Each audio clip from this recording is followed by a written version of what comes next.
makanya tadi perhitungan 758.000 formasi tahun 2022 itu sudah menghitung kebutuhan dari guru untuk Kementerian Agama. Jadi artinya sudah masuk. Nah, yang modul nanti kami akan tanyakan kembali Pak Sutopo, karena ini bukan kami nanti salah loh, ini bikin soalnya atau bikin modul belajarnya, kita bikin soalnya dari Kementerian gitu. Jadi nanti kami akan mengingatkan kembali. Untuk tenaga pendidikan ini kami sudah sampaikan juga, termasuk di Komisi 10 kemarin, bahwa kita akan memperjuangkan ini untuk tenaga pendidikan. Namun demikian Bapak Ibu tentunya paham bahwa ini formasi itu ada dari Kemenpan RB ya, yang akan menentukan keputusannya formasi ini. Tapi kami akan terus memperjuangkan ini. Ini sudah kami hitung berapa kebutuhan, pengajuannya nanti akan kami lakukan tentunya. Kita kaji bagaimana strateginya, tapi keputusan akhir ada di Parpenas. Terkait dengan yang sudah lulus passing grade, apakah bisa tadi yang sudah saya sampaikan, ini menegaskan apa yang Mas Menteri sudah sampaikan, perjuangan kita Pak Sutopo dan Bapak Ibu semua, nggak perlu lagi teman-teman Bapak Ibu yang sudah lulus passing grade untuk ikut ujian lagi. Jadi gimana langsung ketika ada formasi itu bisa ditempatkan. Nah, tadi Pak Sutopo mengajukan usulan kalau bisa daftar di Pemda lain. Saya rasa ini memungkinkan, Pak. Ini kan namanya optimalisasi ya, Pak. Jadi optimalisasi jika Bapak Ibu yang sudah lulus passing grade mungkin di Pemdanya itu tidak formasinya sudah habis, tapi bisa di sekitarnya yang mungkin bisa menampung Bapak Ibu. Ini proses optimalisasi yang sebenarnya bagian dari regulasi yang ada saat ini. Sesudah tahap 3 selesai, kita akan adakan optimalisasi. Jadi ini sudah ada dalam regulasi Pak Sutopo. Terkait dengan keringanan passing grade ini yang tadi saya sampaikan, tentunya kami memahami ini seperti masukan-masukan yang sebelumnya.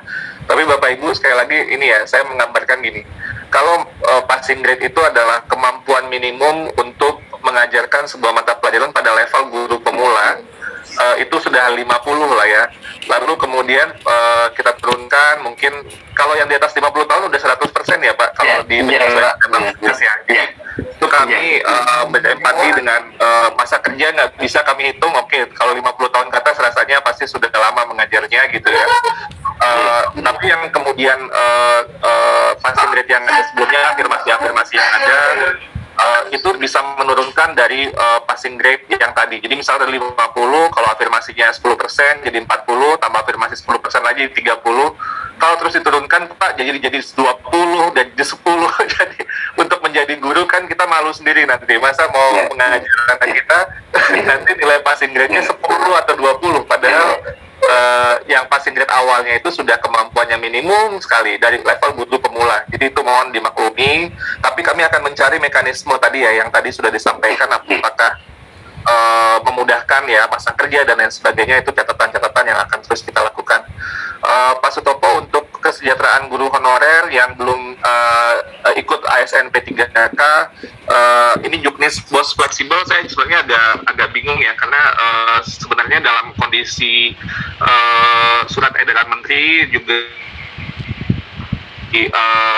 dari Persesjen ya, yang tentang keadaan darurat saat ini, bahwa penggunaan dana BOS kita masih dalam kondisi darurat Bapak Ibu. Penggunaan dana BOS itu fleksibel, bahkan di atas 50% pun untuk bayar guru itu nggak apa-apa. Jadi 60% atau lebih itu boleh untuk dilakukan, kepala sekolahnya mengalokasikan untuk pembayaran guru honorer.